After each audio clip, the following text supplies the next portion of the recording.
Hey guys, welcome to the Workrate podcast presented to you by Betcha. Here's a little sample of what's to come in this episode. Now Jet, good pace, Chris Jet, and there's a turn debut. In 2021, I was playing for the All Blacks. Massive imposter syndrome. I didn't know how to handle it. I was 21. These guys were folk heroes to us, and to get out there and be with them is like unreal. I struggled just talking to people, or people wanting me to talk to their kids, and I was like so self-conscious of who I was or what I was. Not till I was like well past my best did I know how to handle it. And then all of a sudden it finishes and you're like, oh, jeepers. Yeah. What do I do now? We had a game plan going into that World Cup that we'd change once we got to the quarterfinals. We just didn't make that change during the game and read the situation. A lot of shock. A lot of guys, that was their last test. I think, there was maybe 8 of us. Talk us through the Jerry Collins hit. What a lad, what a lad, what a lad, what an absolute lad. What a lad. Well, when you think of All Black locks, today's guest is one of the first names that spring to mind. The Canterbury and Crusader legend in his prime had the perfect combination of massive work rate, incredible skill set, deceptive speed, and a world-class rugby IQ during his 67 test caps, which included winning the New Zealand Player of the Year in 2002. After 4 NPC titles and 4 Super Rugby titles, and after going to his second Rugby World Cup, he decided to head over to the UK with Saracens, where he starred in the English Premiership. His later years were eventful, finishing his 15-year career with stints at the Western Province in South Africa, back at the Crusaders and the Tasman Mako, before finally with Kyuden in Japan. He's a true legend of our game. He is one of the all-time greats. It is, of course, Chris Jack. Welcome, mate. Cheers, mate. That's it's phenomenal. You did some good research there, mate. I was saying before, hard man to research. There's not much out there on you. Considering the status and the career that you had, you are very undercover. Nah, not necessarily the people's favourite, mate. Just a worker in the engine room. We're not well known. Mate, Player of the Year, though, that was a stat that did actually jump out at me. Yeah, must have had a bad year that year, I think. I don't know. None of the backs were on fire. No, that was 2002. There was Crusaders' unbeaten season. Oh, yeah. So we just had a phenomenal season, and I guess I was just part of that. So yeah, they had to put someone up. But the only thing I could find of you was you interviewing Greg Somerville at a coffee shop 18 years ago. That was the only thing that came up on YouTube, other than a lot of your highlights. But that was the only sort of talking you had. Yeah, I don't do a lot. So good luck today, mate. We're in for a short one. Yeah. But how do you sort of look back at your career? It's funny, like once you retire and you're away from rugby, it's kind of something that happened a long time ago. And I mean, I've got a garage with a few jerseys up and stuff like that, but most people who know me don't really know that much about my rugby anymore. Like, it's just something that I did, I guess. It's funny, because I'm in a total different career, in a total different industry, in a total different town from where I did it all. And it's kind of me. I just kind of snuck away and hid away a bit, I guess. Yeah, what are you doing now? I'm a quantity surveyor. So I work for a construction company up here in Nelson. I've worked for them since I retired. So I did my building apprenticeship first with them and then carried on into quantity surveying qualifications as well. So I've been working there for 14 years, I guess. Far out. And it is a great company to work for, so that's probably why I haven't moved on, and I love it. Yeah, was that something that you always wanted to do post-footy? Nah. I don't know. What did you want to do? I had no idea. Yeah. When I finished, I had no idea. I think I had a mate up here who was doing a bit of home kill. I went and worked with him for a wee bit. Yeah. I remember when I was playing, I tried to do an accountancy degree, which I didn't finish, and then I did a bit of TCOL, which I didn't finish, which would have been great now looking back. So never really knew what I wanted to be. Yeah. It's so hard, eh? It is a hard thing to do, try and know what you want to do post-footy while you're still focusing 100% on what you're doing at the moment. Well, really all I wanted to be was a footy player. Yeah. So, and I did that, and then all of a sudden it finishes and you're like, oh, jeepers. Yeah. What do I do now? How hard did you find that sort of transition? Yeah, they're hard, but I guess I had a young family, and I just decided that they had followed me, as you heard earlier, around the world quite a bit, and it was time for me to devote it to them. Yeah, how old were they at the time? My daughter was 5 when we settled back down here. Oh, yeah, school age, yeah. She went to primary school up here, and so it was time to come home and live that life. And yeah, I guess I just tried to change my focus and almost hid away from rugby as much as I could, so that I did spend all that time with them and try and work out what I wanted to do and how I was going to really get money for my family and keep living. Mm-hmm. Did you miss the game? You miss the adrenaline rush, eh? Yeah. I don't know if you ever watched me when I was playing, but my big thing was running out of the tunnel. I loved that buzz of the crowd, and I always tried to take that in. And it's a moment that you don't get experience in life. Many people don't get to experience. And I just loved that moment, and you miss that. And you miss being around the guys and looking after each other and achieving stuff together, I guess. Which is probably why building suits for me. Just run through the corridor. Run through the corridor. And then get all the builders to clap you through before you start. It's meaning the teamwork, but that's fine. But did I ever watch you play? Mate, of course I watched you play. You're one of the all-time greats. I hardly missed one of your games, and I even got to experience playing with you, which was also a bit of a highlight, getting to run through the tunnel with you. Some good memories there. Yeah, we had a pretty couple. Wow, I think we had 3 highlights in our career. I think we had 3 wins in our season. Memorable though, aren't they? Memorable. When you don't get many, they're a lot more memorable. Oh, definitely.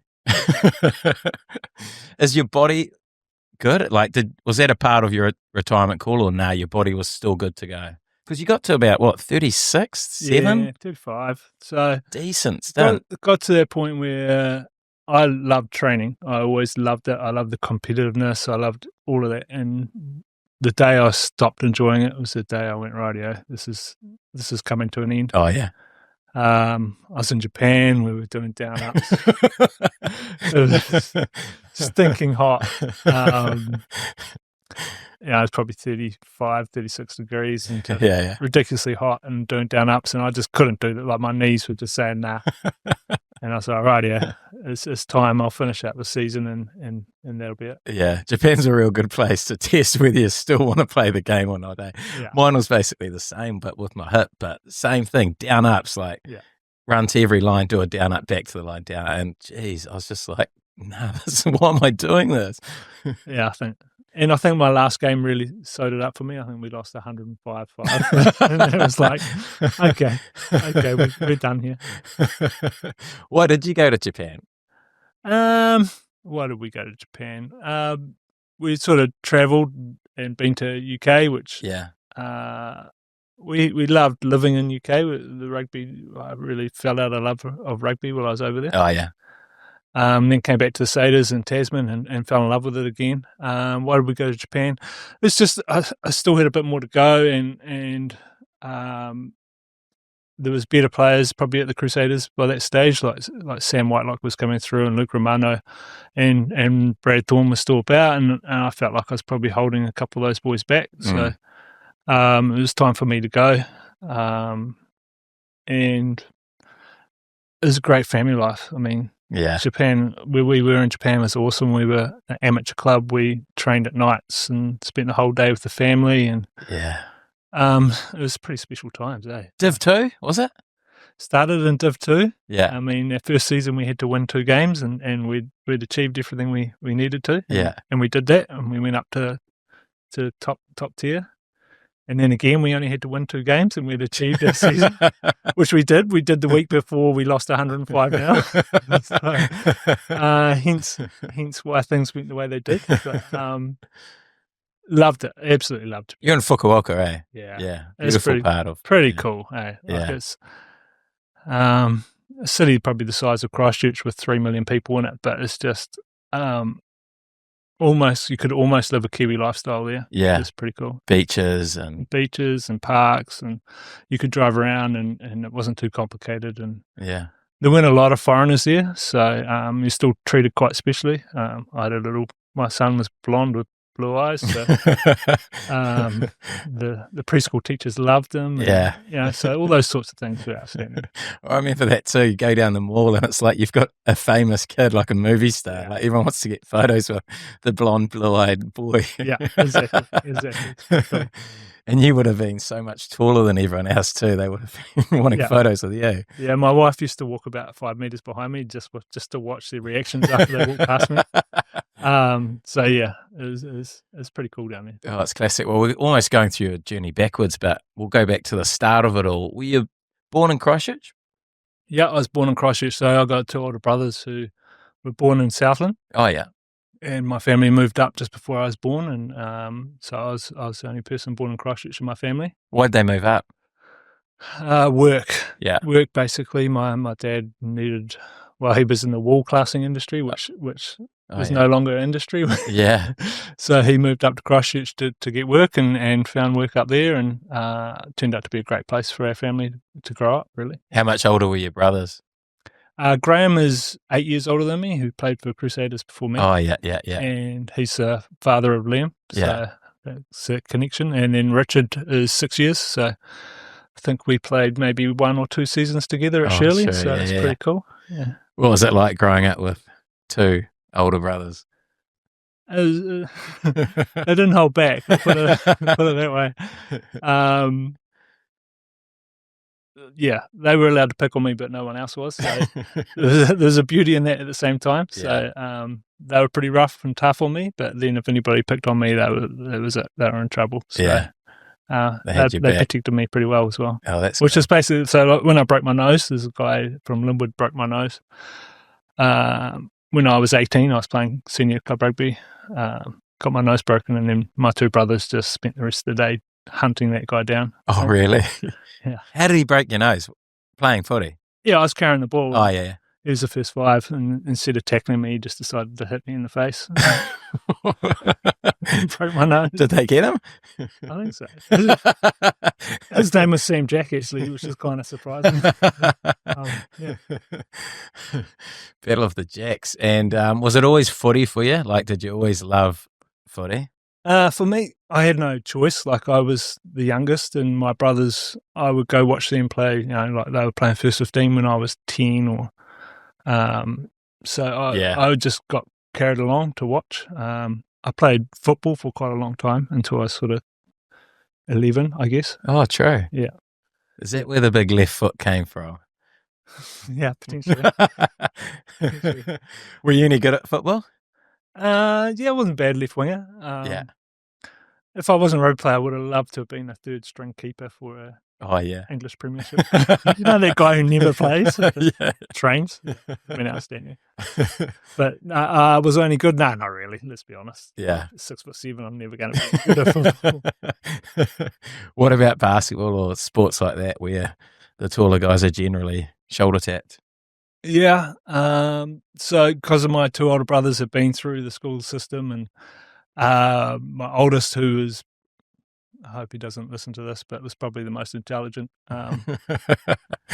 was awesome also at lots of sports. So he played lots of sports. He went to the Air Force and travelled the world for combined services, playing volleyball and basketball and rugby and all those sorts of things.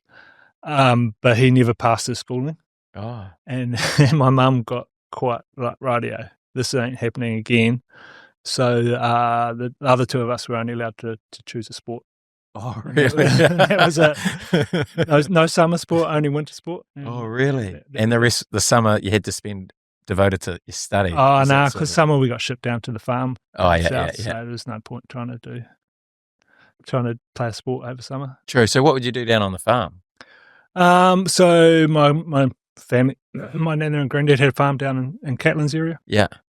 So we'd just go help and rousey and do all those sorts of things. I probably just got in the way, to be fair, because I was the youngest. I had a cousin down there, same age. Actually, we're going down there for a family union really soon, actually. Oh, true. Really cool. So about 70 of us turning up. So. That's cool. Like something in that, like there's a lot of people who come on here have had a successful rugby career, have had a stint or lived on the farm for a period of time or worked on a farm and have that farmer strength.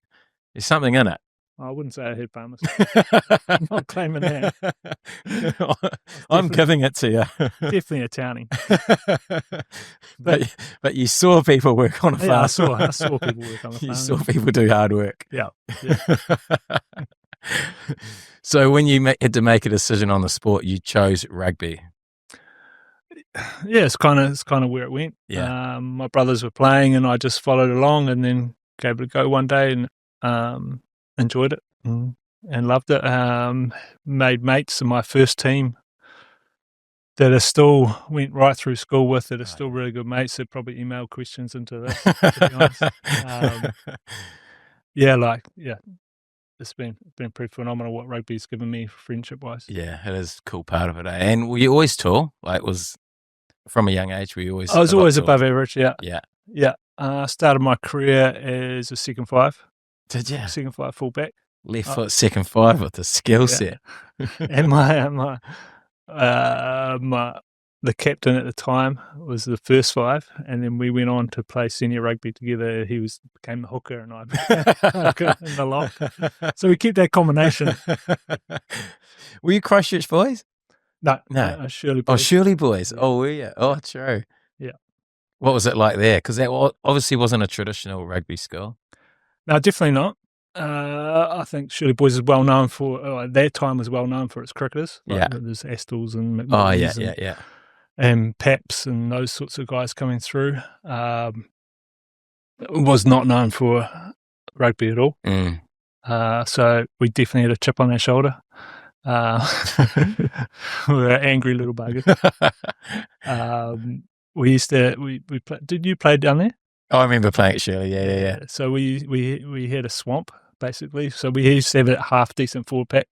So we used to grow the grass really long, and it was really wet in our field, so that the backs couldn't run the ball. So the biggest claim of fame for Shirley Boys, we used to have the old Lancaster Park posts. Oh, yeah. These ridiculously big wooden posts, which I think I saw on eBay not long ago. Actually. Oh, true. We were trying to... My mates were interested in buying them, and we're going to try and sneak them into the new stadium and just hide them somewhere. Get them up at the new stadium, isn't that? Mate, they're massive big carry things. They're huge. Oh, that's cool. They're big, yeah. But, no, we had a good team my year. We made the final against Boys High and got comprehensively beaten, but that's fine. But yeah, we did all right. And did you make like New Zealand schools or anything off the back of that? No, I never made New Zealand schools. I played South Island schools. We were, and did you play that national tournament? Oh, I never made it, but yeah. It was a national tournament. We were the first. We had a pretty awesome team actually. We had Carl Heyman at one prop. Myself in at lock, Johnny Leo. Yeah. And Carl Miller, Ogre. Oh yeah, Miller. Paul Miller. Yeah.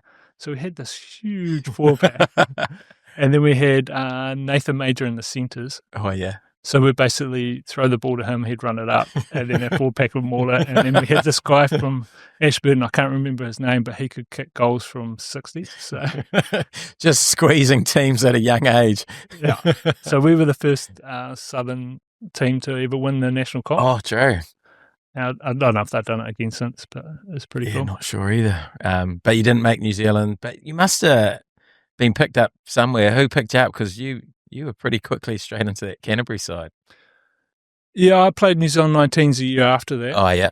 Wayne Smith kind of coached that team, so he picked me up, and Robbie Deans and Steve Hansen they started the academy when I was 16, I think. Oh, yeah. The first ever Canterbury Academy. Yeah. Which Shag, could we call him Shag? I'm not sure. Yeah. Shag started. So in there was me, there was Reuben Thorne, my brother was in there, which was quite hilarious, him being 8 years older than me. And we're in this academy thing, which was the start of what became now everybody has academies and has that same sort of footprint, but that was kind of the first place that did it. So I was kind of on that radar for quite a while. I mean, there's not many 6'7" kids who can catch and pass and run. So if you can show a little bit of that, they'll look after you and try and bring you through, really. Yeah. What was your like work ethic and stuff like at that age? It's a good question. I don't know. I mean, I used to do a milk run. Farmer strength, mate. Milk strength. My mates will probably tell you. I don't know. My brothers used to train me, so like, Yeah. they would go run and make me go with them. So there was no out options. Yeah. So, Okay. it was pretty good. I guess the reason I got selected in teams is because I could run and I was fit. So, Yeah. I wasn't necessarily the heaviest, but I was fit and could keep going. Yeah. Work rate. Mm. Mate, how good's that? Mm. And then what was it like when you got called into that Canterbury setup? It was a weird one, eh? I got in the Crusaders first, which was kind of Oh, did you? a bit of a weird step. What were you, 20, 21? 19. 19. 19, yeah. Far out. My brother had been in the year before. He'll tell you a different story, but I'll tell you that I ended his career. What happened? So they used to have a Crusader not Crusader, like a national Super Rugby under tournament for the local teams. And, Yeah. we had played the Blues team that day, and we were in the stand watching it. And I remember Normie Maxey made a run down the sideline watching we were the curtain raiser watching the main game, and Maxey pulled his quad. I think it was his right. I think his right quad started my career. So Maxey wasn't much of it either. So Maxey pulled his quad. I've been pre-season with them and done a bit of stuff. Yeah, but you weren't signed with them. I wasn't just signed sort with of them. training with I was them. just training with them. And yeah, Maxey pulled his quad, and I got a phone call. Next thing, I was straight on a flight to South Africa Oh wow! on a away tour straight away. So, which was a pretty cool tour. I remember I went straight away on the tour, and Cape Town straight away. I was a dirty. 19 years old, 19 dirty, years old. dirty in Cape Town. Mark Mayerhofer took me under his wing, and we had a great time. Yeah. My only real important role was to make sure I had Blackadder's cup of tea made from at breakfast time. And that was about it. Was it pretty old school in that sense? Like, was there guys who you had to really look after, or you couldn't speak out of turn? Did you feel a little bit uncomfortable at times, or no? We were kind of I was that real weird generation. We were the first generation that had been only played professional rugby. Yeah. So the guys before me were all amateurs, and it was court sessions every game. Yeah. Massive piss ups. They were part of that era, and we were the bridge between them and becoming the full professional guys that you see now. Yeah. So we definitely grew up with how they played and did stuff in the amateur era, and it's pretty cool to be part of. I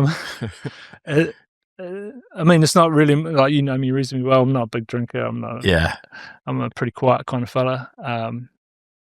But you had to be part of the team, and being part of the team was partaking in what was going on and learning to do it. So it was good times.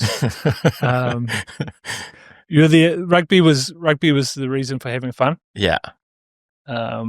Whereas now rugby is the fun, I guess. Yeah. I guess you guys, I know you were coaching that era, you kind of see it more like that. The guys had more fun on the field than off it, whereas we were about, rugby's got us to where we are so we can have fun. Yeah, I remember I can't remember if it was Corey Flynn or someone, but they were saying work hard, play hard, and it was real that mindset of you play hard and then you party hard or whatever it was. Yeah, and if you partied hard, you turned up the next day and you did the work. So there was no let off. If you went hard, then it's fine, as long as you turned up the next day and did your job. So, it's definitely like that. Yeah, did you feel like it made you more comfortable in the environment because you did get to know these guys on the piss or wherever it was? Like you bond with them a bit quicker, even if it is over alcohol. You had no choice. Yeah, you're straight into bonding and right into that. So I guess, I mean, I didn't know anything different. Yeah, I don't know anything different. I don't know how it works now, but Yeah. I definitely know that we were a tight group because of that. And when we were out, we were together and looking after each other and making sure everyone was safe, but having a good time. And Yeah. And you would look after each other, so it was pretty good. Yeah. Did you feel comfortable when you were on the field? Like when you got your first cap, did you feel like you're good enough at that age? Hell no. So out your depth. So out of your depth. I was rooming with he wasn't quite All Black captain. 99, Toddy wasn't All Black captain yet, but No, he's not pretty quite. close Yeah, to yeah, being yeah. All Black captain. So, I mean, like, this guy's, like, and the other thing, I guess I was one of the first actual guys from Canterbury who'd come through the system. Yeah. So I had supported these guys at school and been part of it. Like, there's when you look at the guys who've been inducted so far into the Hall of Fame, Yeah. there's no one. I don't think anybody's from Canterbury yet. Born. Yeah, Oh, geez, that's a good stat. I don't know. Not sure either. Hammer? So- Nah. Hammer was, yeah. Hammer is, but he'd been through that era. He used to talk He was. about they would play games for Canterbury and you could run out and you could spot your parents because there was no one else. Crowd kind of thing. So he'd been through that era where Canterbury hadn't been great, and then as a teenager we'd gone through that era of watching them win the Shield and Yeah. and all those sorts of things. So these guys were folk heroes to us, Yeah. and to get out there and be with them is like unreal.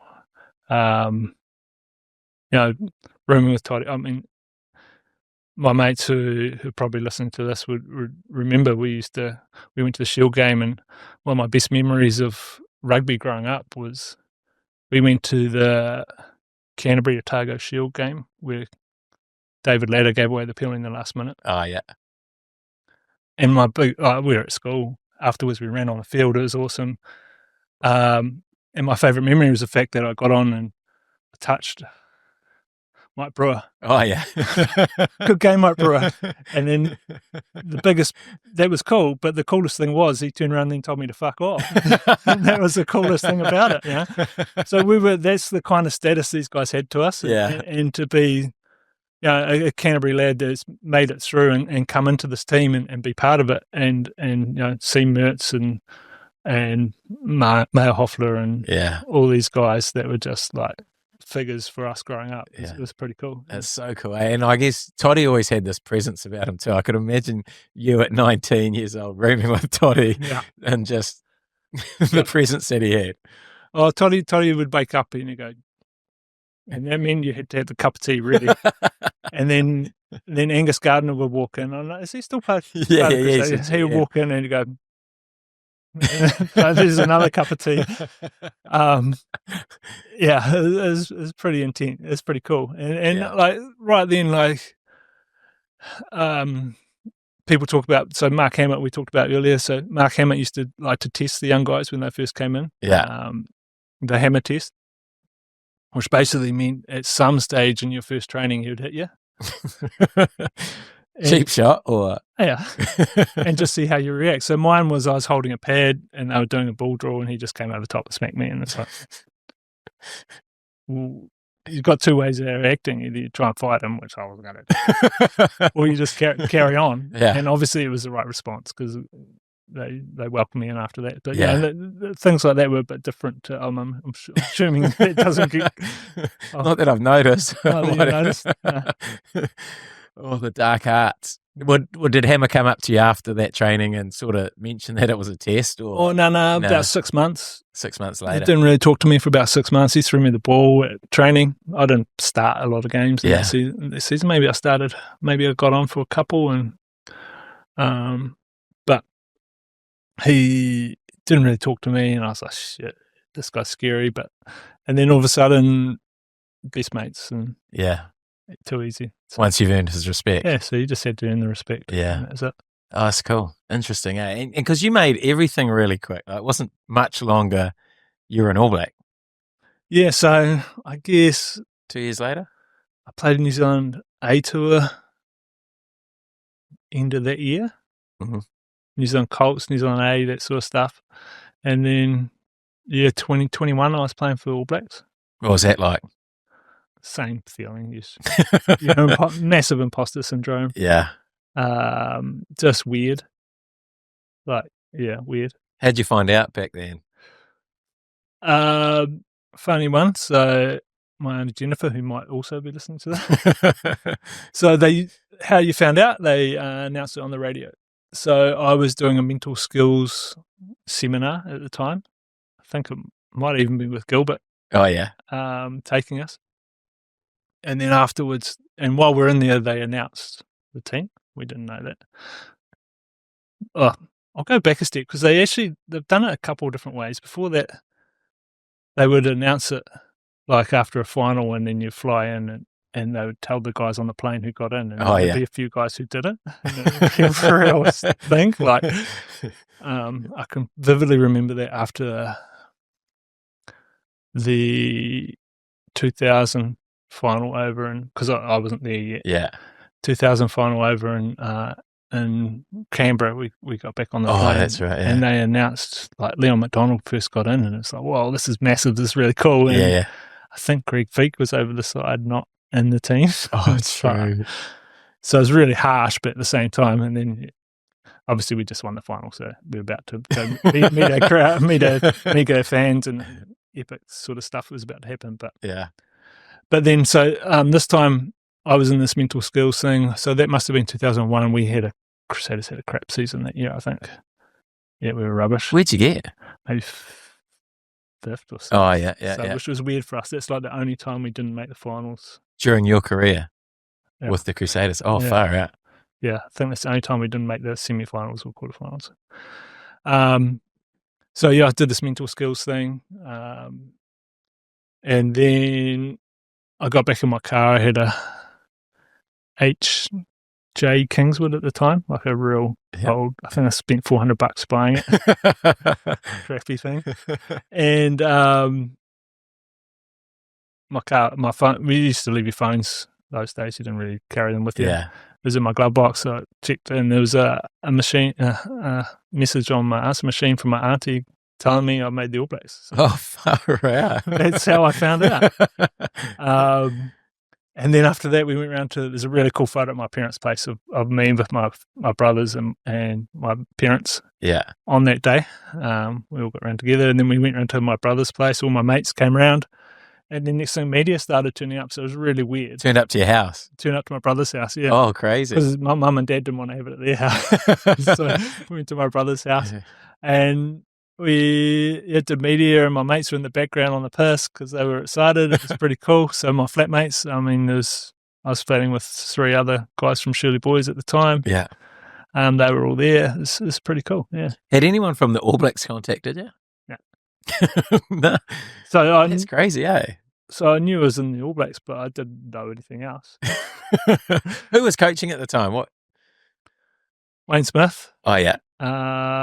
And the guy from Otago. Not Tony Gilbert. Tony Gilbert. Tony Gilbert. Oh, yeah. Yeah, so they were the coaches. True. And I think I was originally just there to fill up numbers for a start. Yeah. And what happened? I didn't really get a test start until the All Blacks lost. I played a couple off the bench, but then the All Blacks lost at Carisbrook to Australia. Oh, yeah. Similar sort of thing as Maxi. They had a bad game, and next thing I'm starting, and that was it. I didn't really look back after that stage. Because they didn't often rotate players back then, eh? No. You just bid your time until you got an injury and an opportunity, and you had to sort of take it. Yeah, that's right. So, yeah, I mean, in front of me there was a couple other guys. Cooksley was the starter at the stage with Maxwell. Oh, yeah. Normie Max. And then I'm pretty sure they didn't want to play me and Normie Max together because they weren't sure who was going to push in the scrum. Yoda was going, no, you're those two. So, and then the week after that I got a start. Oh, Joe. That's kind of... Because was your game debut against Argentina? Yeah, so my debut was Off the against bench. Off the bench, yeah. And you which is scored a try. I watched it last night. It's clipped on YouTube. Man, what a debut. It was like 5 minutes or 30 minutes and Yep. a try. And, Scored geez, a looked try. like you did nothing wrong in the little highlights package that Wow, you put together. highlights are not going to show too much wrong, man.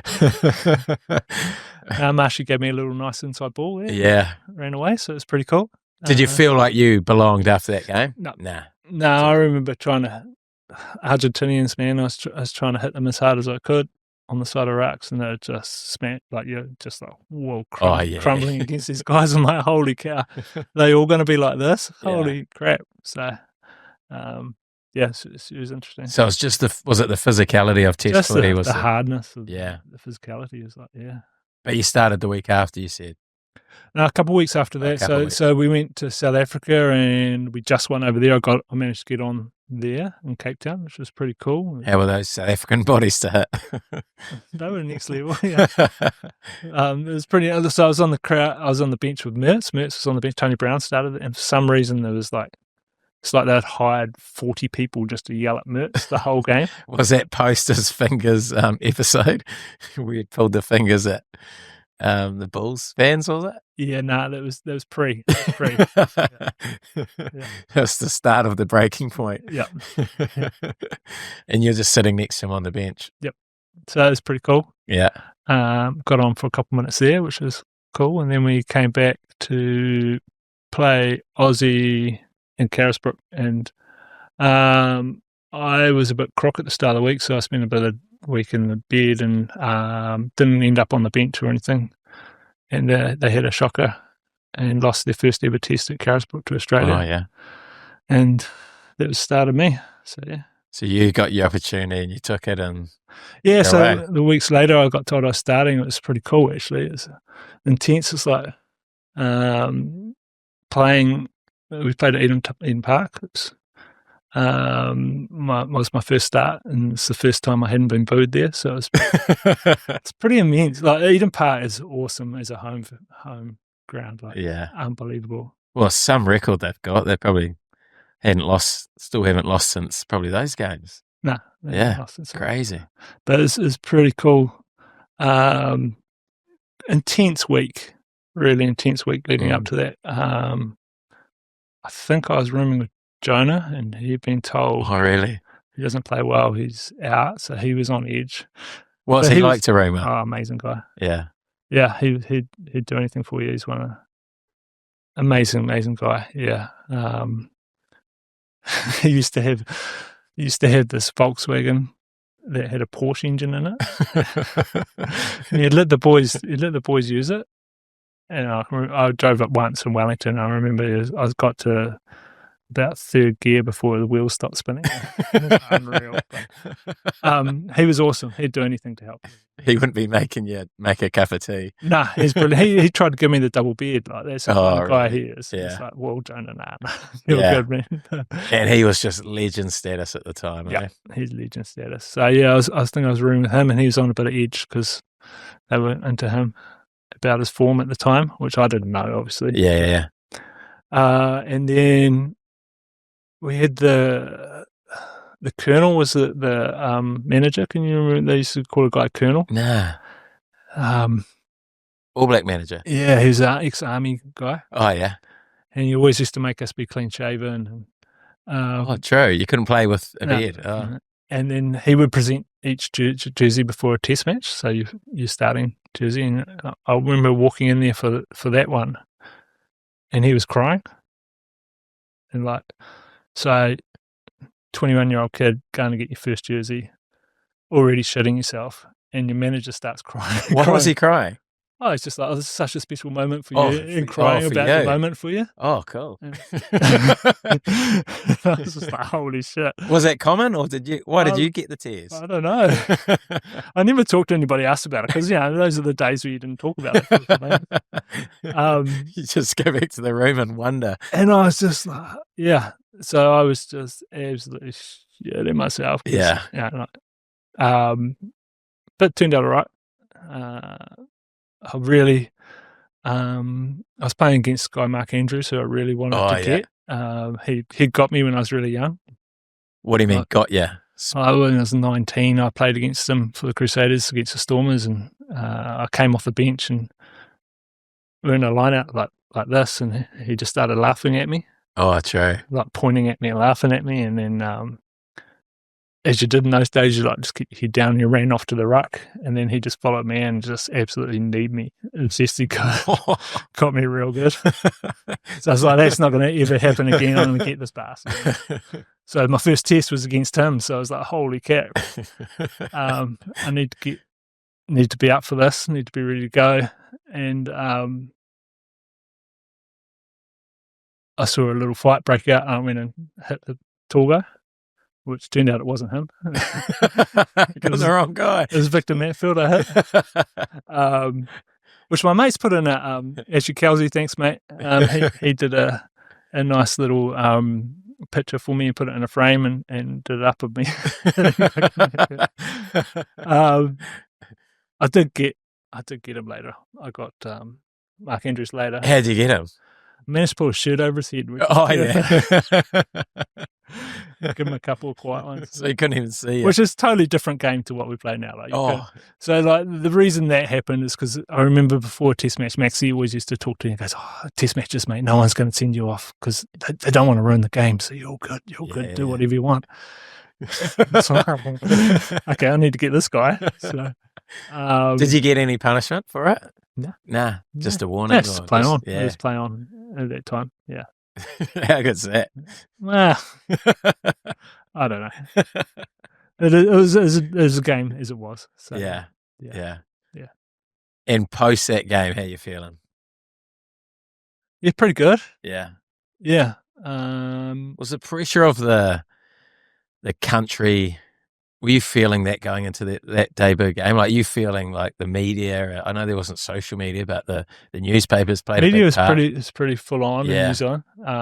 So definitely, I didn't know how to handle it. I was 21. Yeah. Not a huge amount of self-confidence. Pretty shy.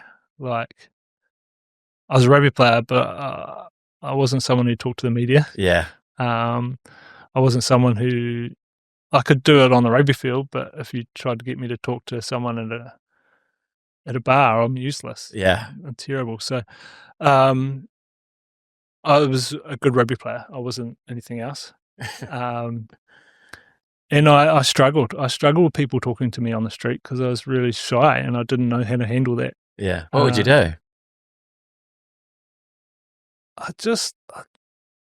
I don't know. It's kind of just quiet and really found it hard to acknowledge people either giving me positive or negative. I just struggled with it. Yeah.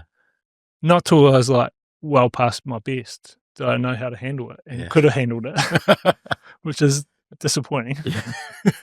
Like, I struggled just talking to people or people wanting me to talk to their kids, and I was like so self-conscious of who I was or what I was. I was just a quiet kid, I thought, from Shirley. So I really struggled with that side of it. Yeah, it's interesting. I remember Mark Hammett even talking around when he got a low rating in the newspaper, how hard that hit him, like just couldn't go out in public at all just because of the rating and everyone thinking the opinion of him. Yeah, it's hard, eh? And I guess I made a pretty early decision, like after that test, I played pretty well, and there was some pretty good media, and we went to Australia, and Australia were building up that I'd had a fight, so I was going to be a fighter. Oh yeah, which I'm not.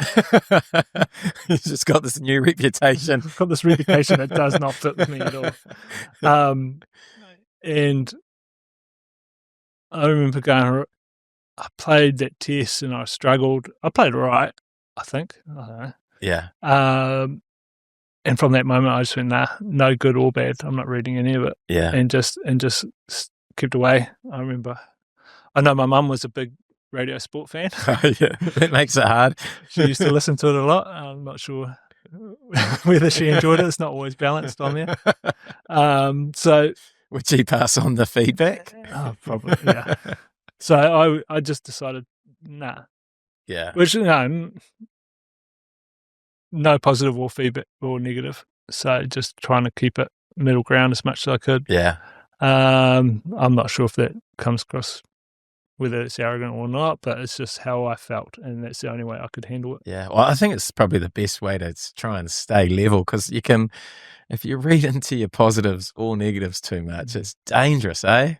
Yeah, and we're lucky. Like, our media was just 6 o'clock at night.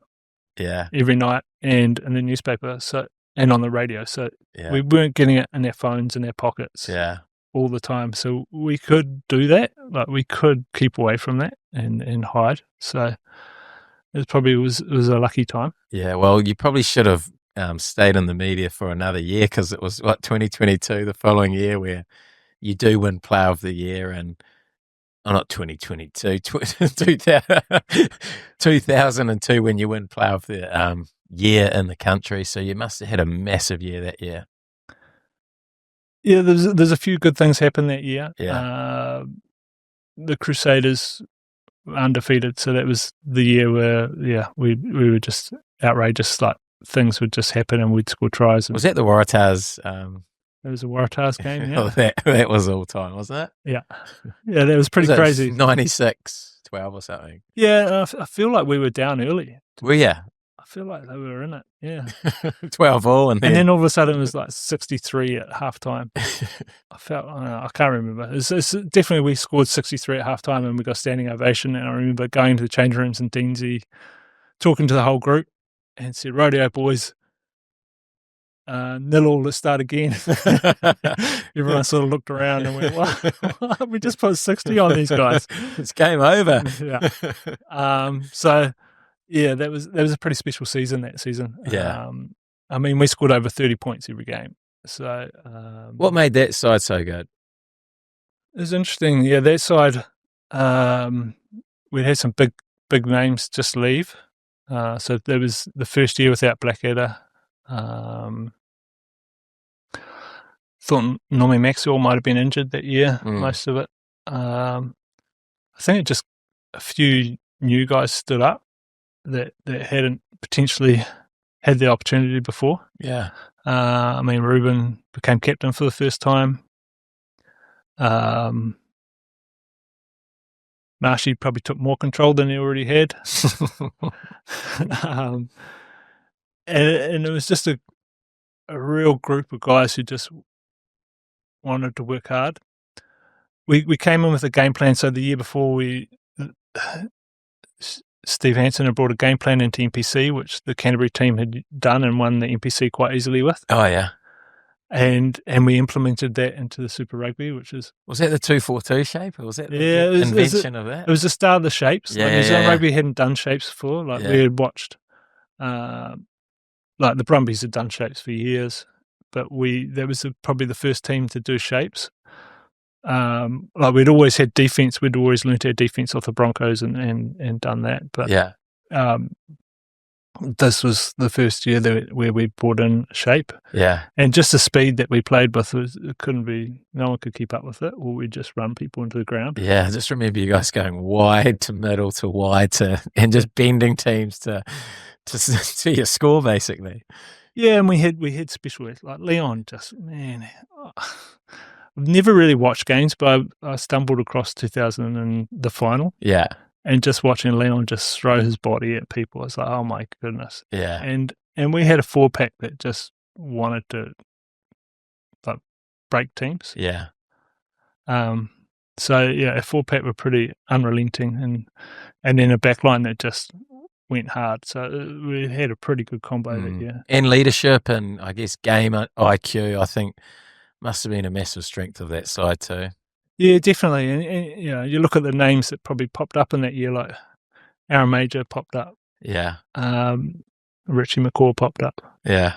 Was DC quite on the scene? I can't remember if DC might was have been coming off the bench. Coming off the bench. A little bit at 12 maybe. Yeah.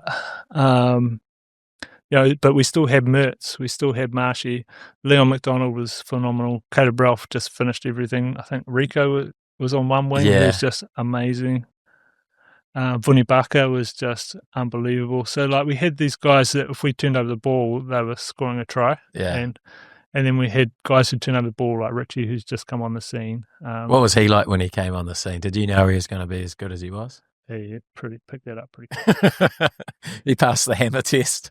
Yeah, he got the hammer test. You have to ask him about his hammer test. I think he definitely got it. But, I mean, it was pretty obvious, pretty quick. Yeah. What made him so good? Again, just that unrelenting work rate. Like my vivid memories of him in DC were just first to training, last to leave. Yeah. It's a pretty simple stat, and then sneaky trainings. So they would do the same as everybody else, but then they'd be off on the hills or something. Yeah. They're just prepared to go that bit further. Yeah.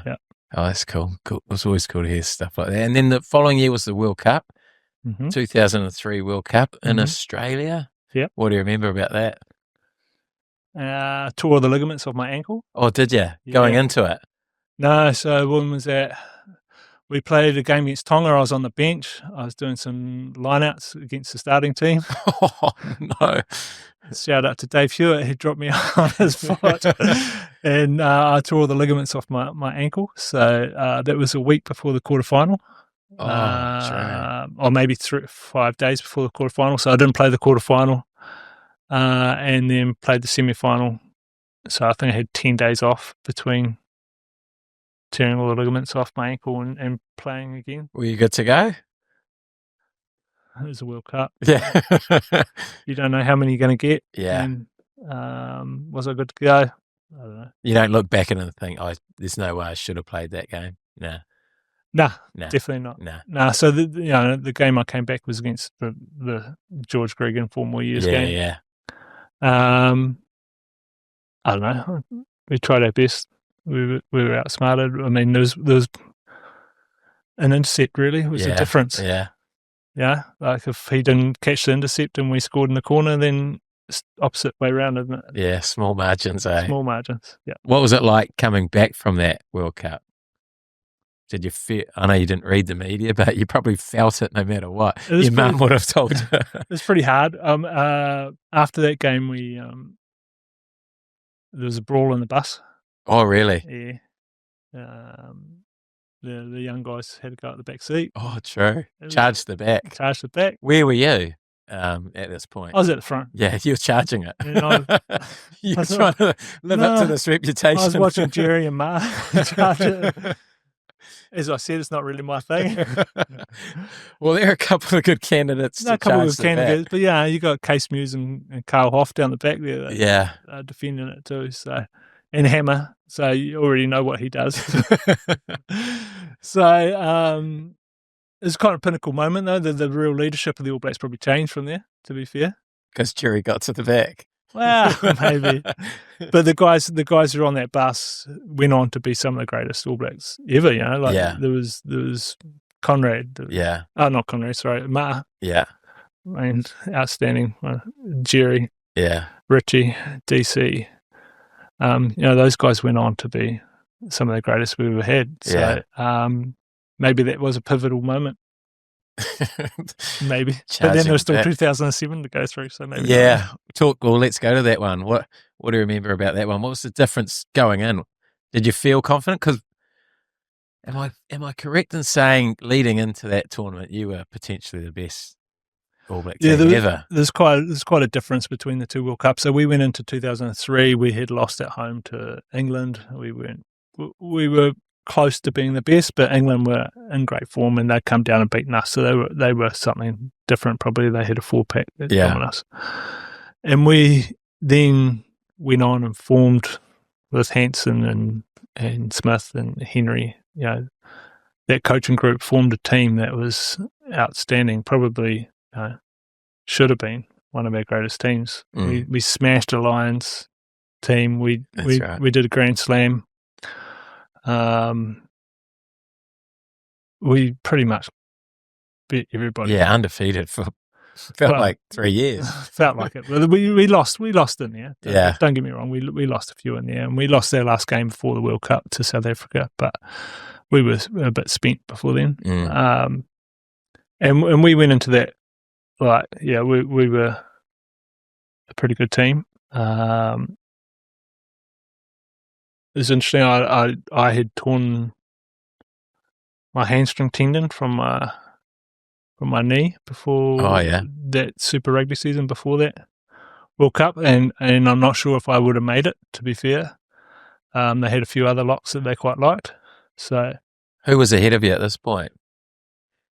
So they had Keith Robinson, Ali Williams, and then they were quite hot on Jason Eaton a bit. Oh yeah, and also there was a guy from Otago. What was his name? Big ginger hair boy. James Ryan. Yeah, James Ryan. He was playing some good footy. So I tore my... Was Brad Thorne not on the scene then? No. Brad Thorne was 2003 and then he went back to league. That's right. So I torn my hamstring tendon from my bone, basically. Well, not all of it, but most of it. Yeah. James Ryan rang me that week. So, oh, shit, mate, that's no good. Sorry to hear that. I'll look after things for you. And then the week later, he did a full ACL. Oh, brutal. And I gave him a ring back. Hey, mate. Looks like neither of us are going. So how'd you recover? Just lucky. It was, so I was kind of lucky that it was my tendon, not my ACL. So, because it's the same sort of injury, you're pushing it back. Oh, yeah. And managed to mend it over that time and got back. They had injuries, so I managed to make the team by default, I think. True. And I didn't really start any of the games over there. Yeah. For that one. What was the feedback you were getting at that time to sort of drop in and out? Wasn't huge. Yeah. But that's right. So I don't know. I didn't get a lot of starts. They're trying to play Ruben at covering lock a bit. At the World Cup. And then got to this quarterfinal. And there's some interesting things. Like we had a game plan going into that World Cup that we'd change once we got to the quarterfinals. Really? And you'll notice that in that test. Like, so we played France earlier that year, put 50 on them by going around the outside. Like we just absolutely skinned them around the outside. And we went into that quarterfinal with the mindset that we just went in with two game plans, a pool play game plan and then a quarterfinal to finals game plan. Oh, yeah. Which was designed to play against Southern Hemisphere teams because we thought we'd be playing. The first one should have been Argentina. Oh, yeah. Second round should have been Australia, and the third one should have been South Africa. Oh, true. Which didn't turn out like that at all. So Argentina and South Africa, South Africa was right. But Argentina somehow skipped us and then ended up in Australia, had a shocker and ended up playing against. They lost against England in the quarters. But so we had designed this game plan for Southern Hemisphere teams, but first game was against France, who play a tight. So it was to go tight between 9 and 10. That's where we're going to cut them through there. And if you watch that game, you'll watch. We only attacked that whole space the whole time. Yeah. And had the players bought into this? Yep. Yeah. We definitely bought into it. And I guess a few of the changes that maybe killed us was, our leadership group wasn't really on the field, so. Oh yeah. Anton Oliver wasn't out there. Aaron Major wasn't part of the team. Yeah. DC got injured early and left, so he couldn't change the game plan. So a lot of those key guys that could have changed the game plan for us, historically, weren't on the field.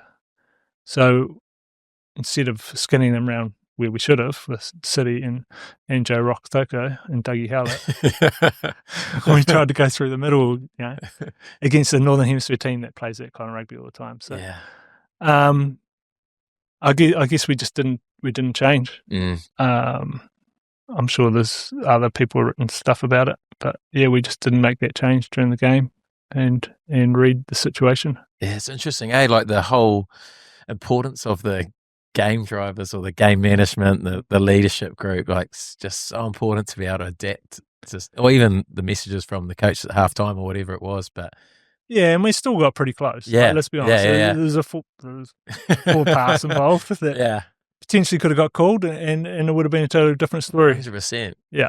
So, I mean, that's what World Cups are won and lost on. So, yeah. What was the changing room like after that one? Yeah, she's pretty quiet. Yeah, wasn't a lot of talking, a lot of shock.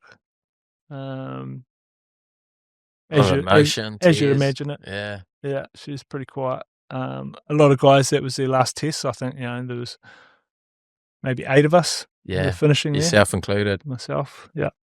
So it was that had done, at that stage, 67 tests was massive. Like, people hadn't played over 50 tests for a long time, and we were the first group to have a lot of us that come through and done that. Yeah. And, because 28 was kind of you're done in New Zealand rugby at that time. So there was a lot of us moving on of my age grade. So. Was that why you're moving on? You just felt like you'd hit that age bracket where time to... No, I just had my first child. Oh, yeah. And New Zealand rugby is intense.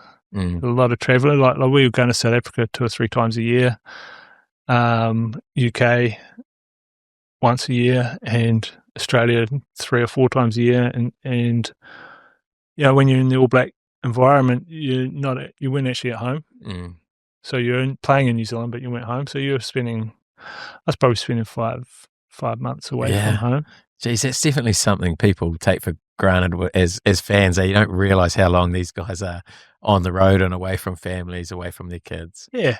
Yeah, and so we as a family decided that the UK looked a lot easier. You're away 1 week, but you're only driving 4 hours down the road and not coming back. So it suited us as a family. Yeah. And why Saracens? They're the only team that wanted me. Why Saracens? We like Saracens. It looked like a nice club. We're living in a pretty cool place. So were they super successful at this point? No, not yet. Not yet. They've been close. You set it up. No.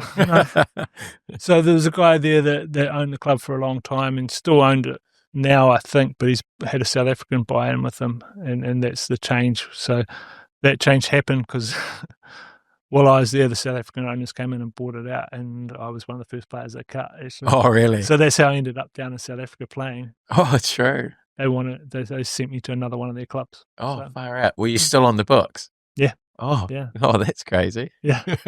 But how did you find the premiership going into it? Yeah, I enjoyed it, but it's the first place that rugby felt like a job. Like it never felt like a job before, and when I got there, it was. Guys turned up for training and left after training. Yeah. There was none of the extras, the hanging around, helping each other. There's none of just the homework wasn't done as a group. It was done individually, and that was the first place that felt like a job to me. Yeah. And I never felt that. And I kind of fell out of love with it a little bit. What about on the field? Was it the same? Did you find the style different? Style's different. Like so probably 3 months of the year it's awesome rugby. Like fantastic rugby. Yeah. And then it gets cold and dark and wet. And, I mean, it's the first place I played on a frozen pitch. So, like you're ice skating on your sprigs kind of thing. And it's just different, you know. You're falling out of love. Yeah. So, yeah, it's just and relentless. Just and it probably doesn't have the glamour that you feel over here. Yeah. And I hadn't grown up wanting to be a Saracen all my life. Yeah. So it was kind of a different vibe for me. Yeah, and I probably didn't switch onto that quick enough. Yeah. I got injured quite a bit over there as well. So club owner's not happy because he's paying you lots of money, but you're not on the field because you're injured. So it's a bit of tension there as well. Yeah. I probably I'd never been really injured in my career up to that stage until I got to there, and it didn't probably work out for both sides. Yeah. While we were there. Was Brendan Venter there at the time you were there? Brendan Venter was the guy who cut me. Oh, he came in. Oh, yeah.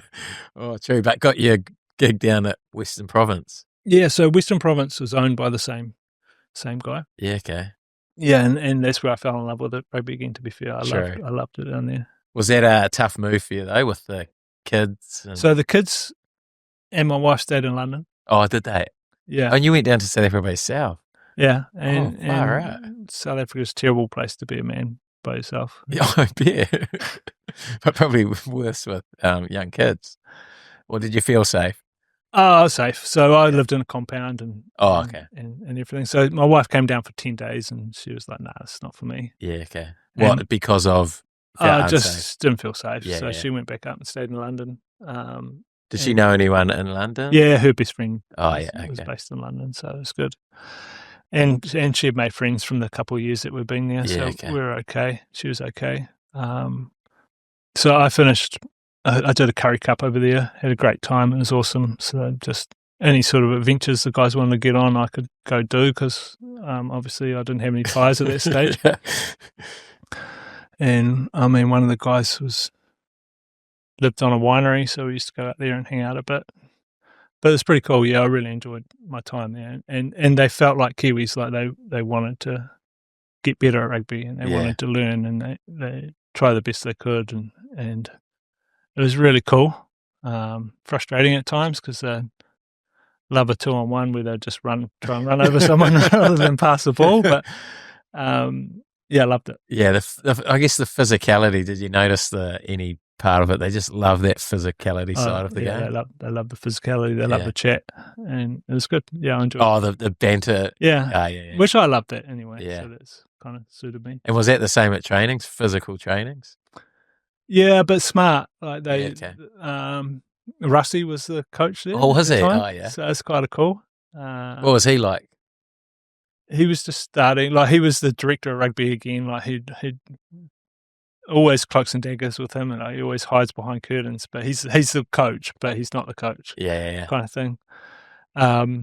He was awesome. I loved him. He reminds me so much. Him and Razor are like the same person. Oh, really? To be fair, yeah. Oh, that's crazy. Yeah. In what sense? Just their passion and excitedness for the game. Yeah. And they'll think outside the square. Like we haven't seen Razor pull stuff yet. Yeah. He's got similar thoughts at times as Rusty around trying different things. Innovation. Yeah. Which I hope he does. Yeah. Oh, that's interesting. And were you only there for one season? Yeah, I did one Curry Cup. I came back with a pretty busted up wrist. Oh, yeah. So I needed to have a surgery. I got my surgery back here. Yeah. So I did not quite a full Curry Cup. I got them through to the semi-finals and then I departed because I needed to have my surgery so I'd be ready for the Super Rugby next season. So you already signed that? Yeah, I'd already signed to come back to the Crusaders. Your wife was happy with that? Kids were happy? Yeah, they were good. They were happy to come home for a bit.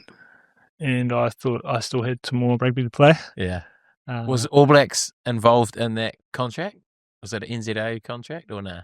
Well, all Crusader contracts at that stage were. Oh, yeah. So it was an NZRU contract, but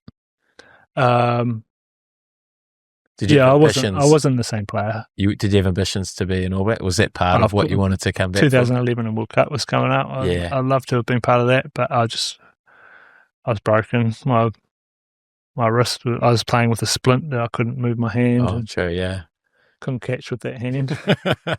It's kind of important. It's niggly when the mind knows where it needs to be. Yeah, and I'd lost quite a bit of pace. Yeah. But how'd you find coming back? Loved it. Absolutely loved it. Inspired again and just loved being part of it again. Yeah. It was cool. And the move up to Tasman? That kind of. So originally I went to Tasman because when it started, so I was one of the originals. First captain or? Nah. I only played sort of 2006, so maybe played 2 games. Oh, 3 yeah, games. yeah. Or maybe before World Cup. Oh, because you're all black at the time, of course. And played a couple then. And then came back and signed up for Tasman again. Rob Penny didn't want me at Canterbury, so ended up there. Why didn't he want you? I don't know. We just maybe differing opinions. The rest. The rest. Maybe he knew I couldn't play anymore. So yeah, I ended up there, which was awesome. It was a great time. I loved it. I loved playing up there. It was really cool to play with characters again. Like that's semi-amateur, semi-professional. Seeing guys who are there just for the love of it. I mean, there's some great players come out of that. Yourself and your brother and Christie. Yeah. Joe Wheeler and Quinton McDonald, and there's some good boys came out of that team. Yeah, that went on to some great things after I left. Just set them up again. But one game we were talking about even before was the game we beat Canterbury, 2010 game versus Canterbury. Yeah, one of the highlights of your career, you quote unquote. Yeah, I guess I played for Canterbury all my life, and I never quite. I don't know. I hope this is not too controversial, but I never realised the cockiness that came with playing for Canterbury. Yeah, and who we were. I was kind of try and separate Crusaders and Canterbury. I think they're kind of two different things. Yeah, but I always found that Canterbury we were quite cocky. Mm. And I guess being part of Tasman, we were little brothers. We'd never beaten them before. Don't know if you remember the forwards had a bit of a game plan that game of just trying to fight. Mate, you are a scrapper. This is your game plan. We were coming up against guys who weren't interested in fighting. So yeah, who was on their team? Do you remember? I feel sorry for Crocky, but Crocky was in there. Oh yeah. And then they had quite a good team. It was stacked. Campbell Johnson was in there. Yeah. Isaac Ross was one of the guys who I knew wouldn't be interested in fighting. Yeah. Luke Romano, who's still pretty young, he wasn't too interested. Yeah. George Whitelock, again, someone who wasn't really that interested. So we thought we'd just try and niggle them. Because we didn't, as a 4-pack, we didn't have a lot going for us. Yeah. So if we tried to put them off their game, that's the best we could. I know a backline was something different. They were pretty special, but we as a 4-pack, that's all we could do really. Yeah, that's classic. And I can't remember what the score was, but it was close. But it was a hell of a victory. 21-17. Oh, what a moment! I feel like there was. You got a good memory, eh? Might have been like 16,000 people at T Park. Yeah, sunny afternoon. It was beautiful. It was a beautiful game. Oh, moments. I remember we got told off for not going for the extra try to get the bonus point. Was that KK? Yeah. When you guys go for the extra point? Oh, Kieran Kane. He was a special coach. So how did you find him? Yeah, I don't mind KK. Yeah, he's good. I could get him. He had these guys he had to try and bake into submission at times. So, and he did it well. He did it well, actually. The KK test. It's like the hammer test. Yeah. See what you got. And then you move over to Cuden. Yep. And you mentioned that before, but that was family, basically, was it? And yeah, it's family, and I knew I wasn't keeping up anymore. Yeah. It's probably my last chance to earn some decent money. So let's be honest, that's where you go. Yeah. Cuden was a nuclear power company. The month before we left was the big tsunami, which knocked out all nuclear power, so they had to shut down their nuclear power stations while we were over there. Jeez, I didn't know that. I think they were losing like $10 million a day because they couldn't turn on their nuclear power stations. So unbelievable that they kept us over there. But, so I went over there. It was awesome. It was a club that a lot of Queensland-based guys played for, from. Who was there? There's an ex-Australian fullback there, Chris Latham. Oh, Latham, yeah. And then we were the first Kiwis that they had over there. So there was me and Dwayne. What's Dwayne's last name? Not Sweeney. Yeah, Dwayne Sweeney. Yeah, Dwayne Sweeney. Sweens went over there. So we were the first sort of Kiwis that they had. Yeah. And it was great. Yeah, we had a great time. I absolutely loved it. Yeah. Yeah, totally loved it. But the down-ups. The down-ups The down-ups got me. Yeah. Yeah. And then the transition into life after, which you've gone through, and now you're a busy man. Yeah, so just a father like everybody else, and Father of how many? 3? Just two. Two. Just two's enough. So yeah. You got one of each. Yeah, so my daughter's just left school, Oh and wow.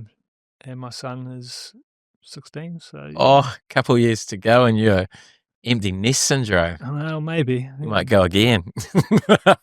We're good. You get a dog, or if you already got one. I already got a dog. Get another cat or something. And you're doing the gelato, Roma gelato. Yeah, so my wife and I own Gelato Roma, which is so we basically wholesale gelato. Yeah. We're manufacturing wholesale gelato mostly in Nelson, but we've also got a bit in Auckland and a bit in Christchurch and some on the West Coast as well. That's good. How'd you get into that? Weird one, really. We sort of, my wife was about to be made redundant, and we thought, well, let's have a go at business. Yeah. We tasted this product and really liked it, and then we saw it was for sale. So, Oh, true. that's basically how we got into it. Easy as that. Easy as that. And how good's ice cream? Especially Roma gelato. Yeah. Some of the best stuff. It's down at the Mapua Wharf. And, Yep. Down there. Yeah. No, all it's around good the time. country. Yeah, it's good times. Oh, how good. Any plans going forward? What are you happy with what you're doing? And Oh, nothing huge, eh? We're just living life at the moment. Like any parent, just living day by day and trying to work it out. Happy in my job, happy in where I'm living. Yeah. So, I mean, we moved here 13 years ago for 6 months and haven't left. So, it's kind of how things are with us. mate, you're in paradise. Yeah, no, it's good. It's good. Well, let's get to these questions. The most common one, you'll probably be able to guess this, but talk us through the Jerry Collins hit. That one came in about 10 times, I reckon. Yeah.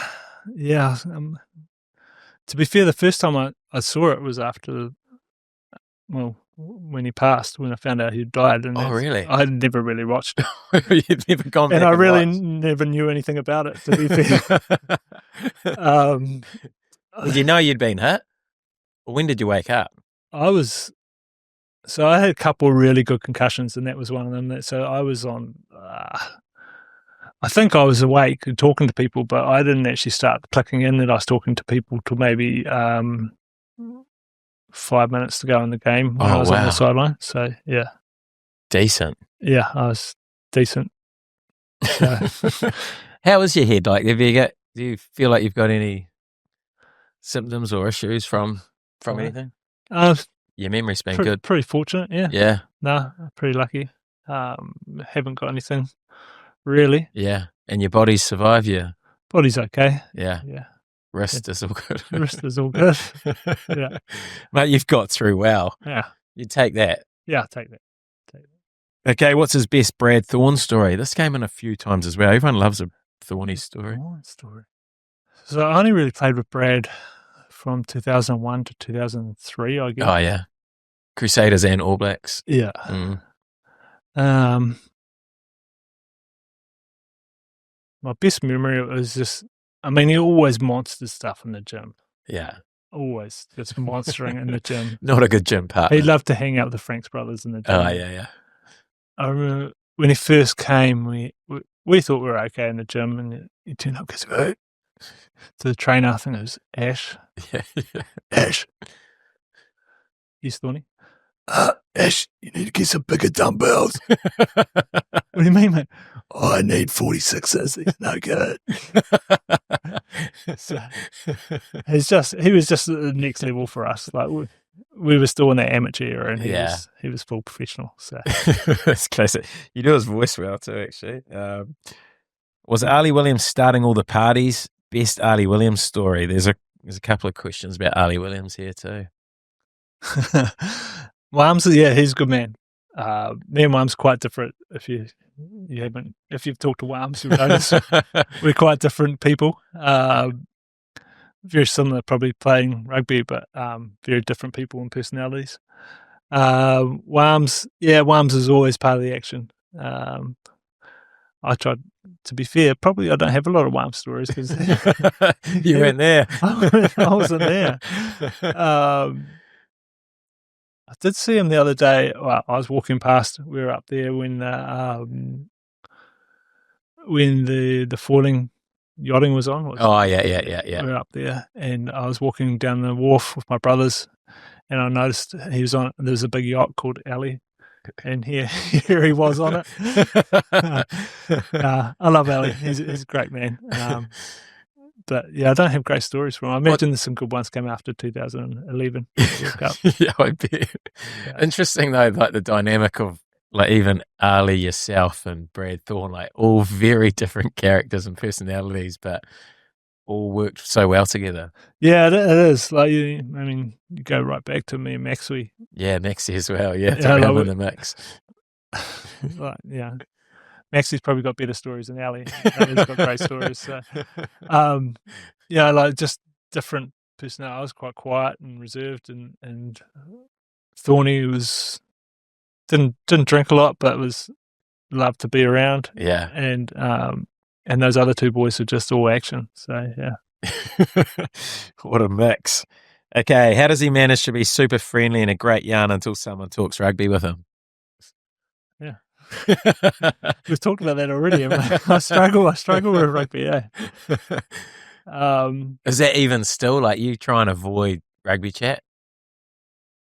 Yeah, a little bit, eh? Like, I don't know, almost embarrassed. Like, there's a generation of All Blacks that probably underachieved, and I was one of them. Probably a little bit embarrassed. Sure. And, yeah, it's probably not everyday life for me. Yeah. Yeah. It's interesting. I was trying to work out why you hadn't been on podcast before. Is that a part of it? Like, you just didn't feel like you had a story, or? No, well, yeah, my stories, as I see it, is pretty boring. Like, I had two parents who loved each other. They cared for me. My dad taught me just to work hard, and my brothers showed me to work hard, and I just worked hard, and that's basically it. It's pretty boring. And that's one of the great stories. And it's not it should be a celebrated story, but it's not. People would prefer a downtrodden to come back. But yeah, that's my story. Yeah. Oh man, I'm grateful to get you on and to be able to share it, because mate, that's one of the great stories. Okay, will Liam Jack be an All Black?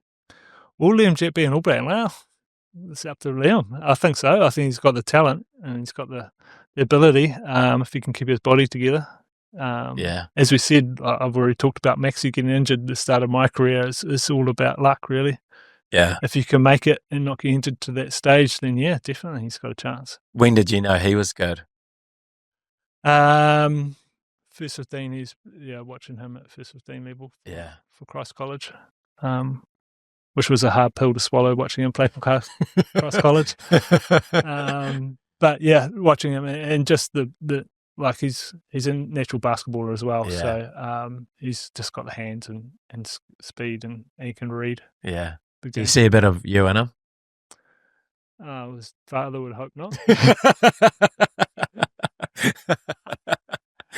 I know my mum definitely calls him Chris when he's playing, so maybe. Oh, that's classic.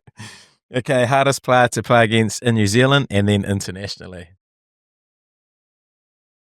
In New Zealand. So I was fortunate enough, I always played with Richie, so I never got to play against him, which was good. Andrew Hoare was always quite hard to play against. Yeah. Why was Hoare hard to play against? Oh, and Jerry, obviously. Forgotten that one. Yeah. Andrew, just because he's friggin' always into everything and had that real Hurricanes attitude, which Crusaders found hard to play against. Yeah. Just sometimes negative, but he played it well and he's frustrating. I played with Andrew. Actually, he's part of my South Island school West team, so I played with him since I was a kid. He's always the hardest man I ever seen. Like after games, he'd always have his back ripped up and like everyone else would come off be fine, and his back would just be ripped to pieces because he's just he's always that guy who put himself in there. Yeah. And he's always hard to read and work out.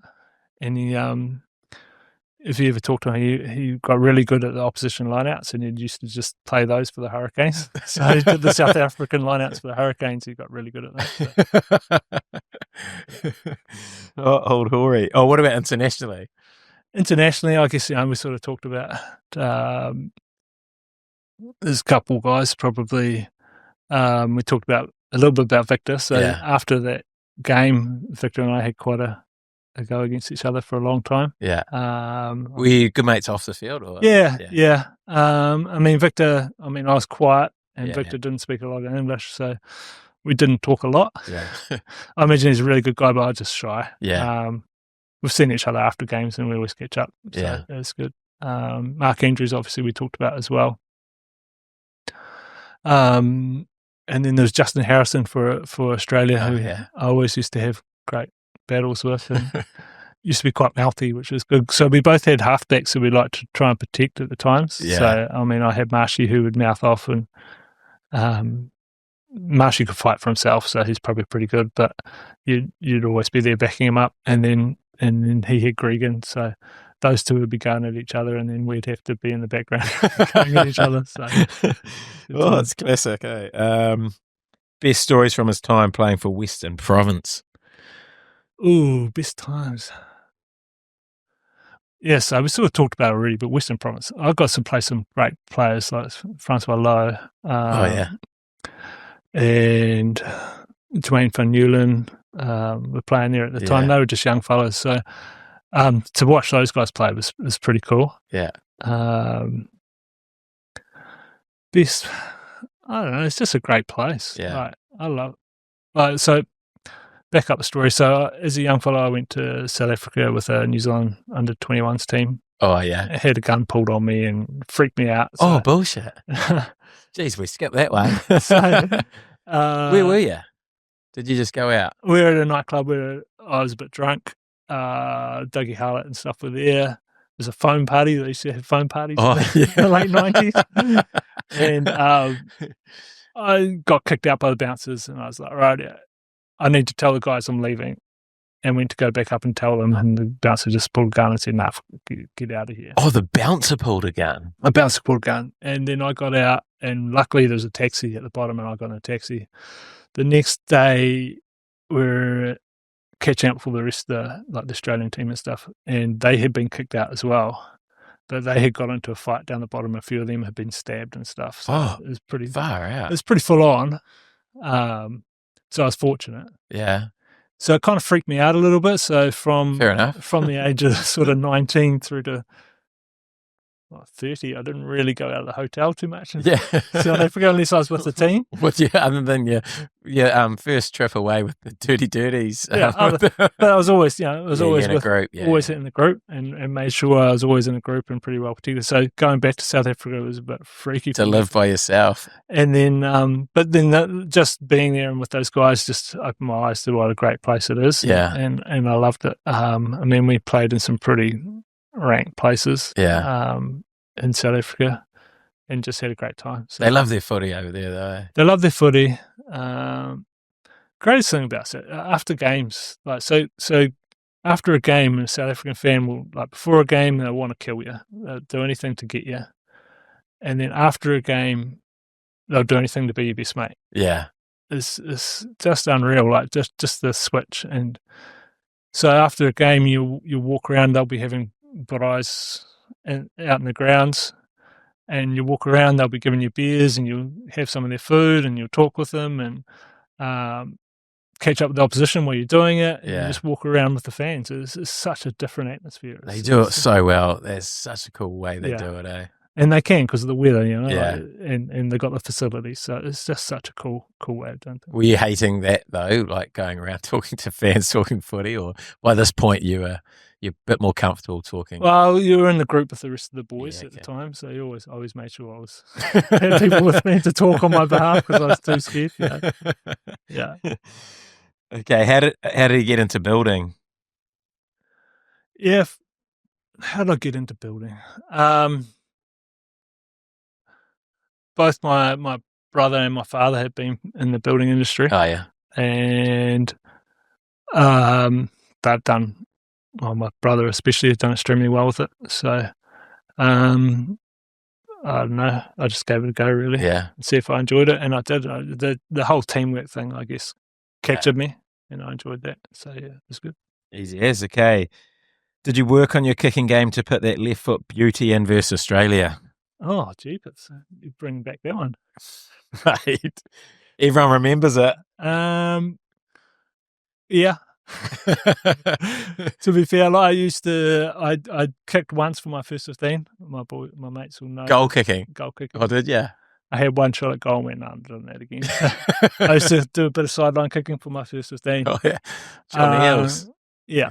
So I used to be all right. And again, growing up as a back, I guess I had that ability. To pull it out on the test match, though, huge. Just see it, execute it. Yeah, I was young. Yeah. I wasn't thinking about consequences. Imagine if the 50-22 rule was in back then. That would have been a huge play. Well, did we turn over that line out? I'm not sure. I think we might have scored off it. Even better. Even better. Okay, was Bermuda his best ever tour? Bermuda, my best ever. That was my first World Cup winning tour. Yeah. Was that? Yeah. Who was that with Classic? Yeah. Oh, yeah. Yeah. Had a great time. As we said, I'm not a huge drinker, so it was an interesting tour for me. I don't remember much of Bermuda in the daylight, but I had an outstanding time. We went with, there's some menaces on that tour, so Case Muse is always a menace. Yeah. And who else was in there? Far out. There's a few ex-All Blacks who were quite good, and then there's myself and Ruben. Ruben can be a menace as well. Yeah. Princess Zara was over there at the time, and I remember she told me I had to settle down my mate. So, but yeah, Bermuda was a great tour. It was a really good tour. Good memories. Okay, is it true he invented the fins up celebration? No, I did not. I don't know who got that. Was that? That was sort of coming in during my era, but not quite. Yeah. Who were you doing that? No, it wasn't me. No, it was after me, I think. Must have been way after you. 2 to go. Who was the most underrated forward you played with? What level are we talking about? Oh, any. Well, if we're talking Shirley Rugby Club, then my brother would definitely tell me he's the most underrated player. So Richard, my middle brother, has probably had the most talent in the family, but also had a large chip on his shoulder. So never quite got to where he should have got. Why was that, you reckon? He never got the body that my older brother and I got. Oh, yeah. He was a bit shorter and played number 8, and there was lots of number 8s. So number 8's a popular position. Everyone wants to play there. Yeah. So that's probably why. Mm. He was way more aggressive, a way more natural rugby player than us, but never quite made it. Funny how it works, eh? Yeah. But probably Ruben. Oh, yeah. People were, yeah. So you look at that Crusader team that I was talking about. There's myself, Ruben, and Maxi, who all sort of shared probably 2 lock spots in a loose forward together. Yeah. And made it work because the 3 of us played together. Like without him, Maxi and myself probably couldn't have played as loose as we did. And run those balls or made those massive hits that Maxi always made, or and it probably worked. Yeah. As a combination. Like it. Okay, last one. Best piece of advice for a Woodland listener. Enjoy the moment, eh? Mm. It's probably, when I look back, I probably didn't enjoy it as much as I should have. What would you have done differently? Probably been a bit more proud of myself at the time. Yeah. And giving people time a little bit. Yeah. And being a bit more confident, I guess, as part of that. But just enjoy the moment. Like, I guess I was always thinking about the next thing. So, like, you win a Super Rugby title, but then the All Blacks would be just around the corner. So you're enjoying it, but you're also thinking, I've got to get there. Yeah. And probably, when you're with the All Blacks, you probably didn't enjoy it as much as you should have, because I don't know, just didn't realise how quickly it would end. Yeah, you're forever in that chase, eh? Like you're always Yeah. chasing the next thing. Always chasing the next thing. Yeah. Oh, good advice. But probably, like the moments that I did enjoy, I remember it was we won the Ranfurly Shield. Oh, yeah. And one of my best moments was just bringing that back to my flat with my mates. Turned up home with it in the boot and a crate. And the boys partied with that pretty hard. One of them reckons he took off. You know how it's got the stand? He reckons he took off the stand and wrote his name behind the stand. Well, it's all new now anyway. I think they got a brand new one. It's been wrecked that many times, but so just enjoying things like that and enjoying it with the people who are important to you, I guess. Yeah, is probably it. Well, it's great advice, powerful advice to finish a very good episode, mate. Like, I was fascinated around you not having much out there. Like, why hasn't he gone on podcast before? I thought maybe just you wouldn't be keen to come on, but stoked that you could, and what an awesome story that you've got, and pleasure to go through your journey with you. And you're a childhood hero of mine, and it was cool to play with you, and awesome to get you on. Cheers, mate. Very good. You're a lad. Well, there you have it. Thanks to Betcha for bringing you this episode. If you enjoyed it, please let me know what you thought of it in the comments.